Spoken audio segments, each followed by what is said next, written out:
மகேஷ் என்பவர் அவருடைய தந்தை மாமன் ஒரு விபத்திலே இறந்து விட்டார். காங்கேயத்திற்கு அருகாமையில் அவருடைய இல்லத்திற்கு சென்ற துக்கத்தை விசாரித்தவுடன் நீ ஏன் அனுமதித்தார் அவரை என்று அடிப்படை உறுப்பிலிருந்து அவர் நீக்கப்பட்டார். துக்கத்துக்கு செல்வதே வேதனைக்கு சென்று விசாரிப்பதே தவறு என்று அந்த இளைஞரை ஒரு பொறுப்பிலே இருக்கின்றவரை அடிப்படை உறுப்பிலிருந்து நீக்கப்பட்டது என்பது இதுவரையிலும் தமிழகத்தின் வரலாற்றில் நடைபெறாத ஒன்று என்பதை நான் இந்த நேரத்தில் சுட்டிக்காட்ட விரும்புகிறேன்.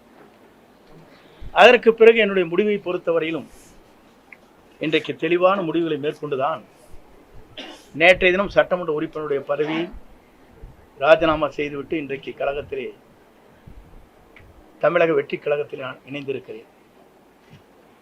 ஏன் இங்கே இணைந்தார்கள் என்ற ஒரு கேள்வி கூட கேட்கக்கூடும். இதற்கு காரணங்கள் இருக்கிறது. இன்று திமுக வேறல்ல, அண்ணா திமுக வேறு என்பது அல்ல, உங்களுக்கு தெரியாத ஒன்றல்ல. இரண்டும் ஒன்றாக இணைந்துதான் பயணங்களை மேற்கொண்டு வருகிறார் என்பதை நாடறிந்து கொண்ட ஒன்றாக இருக்கிறது. இதை ஊடக நண்பர்களுக்கு நன்றாக தெரியும். ஏனென்று சொன்னால் நாட்டில் நடைபெறுகிற நிகழ்ச்சி தேர்தல் களத்தில் இருக்கின்ற போது ஆளுநரிடத்திலே கொடுக்கப்பட்ட மனு, அதற்கு பிறகு நாங்கள் என்ன நடவடிக்கை மேற்கொள்கிறோம் என்று சொன்னதோடு சரி, அதற்கு பிறகு அவங்களுடைய பயணங்கள் எப்படி இருக்கிறது, எப்படி நடைபெறுகிறது என்பதை பத்திரிகை நண்பர்களுக்கோ மக்களுக்கோ நான் சொல்ல தேவையில்லை. ஆனால் என்னுடைய பயணத்தை பொறுத்தவரையிலும் ஒரு தூய்மையான ஆட்சி தமிழகத்திலே மலர்வதற்கு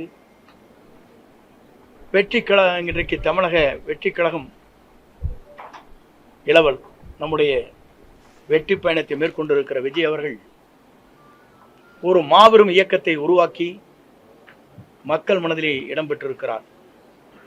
இங்கே வந்த பத்திரிகை நண்பர்களே அவருடைய குழந்தைகளை கேட்டால் சொல்லும். பள்ளிக்கு செல்கிற குழந்தையாக இருந்தாலும் கல்லூரிக்கு செல்கிற குழந்தையாக இருந்தாலும் கூட அப்பா அம்மா இந்த முறை அவருக்கு ஓட்டலைகள் என்று கேட்கின்ற நிலை தமிழ்நாட்டிலே பல்வேறு இடங்களிலே பல்வேறு செய்திகள் வந்து கொண்டிருக்கிற நிலை என்னிடத்திலே சொல்லியிருக்கிறார்.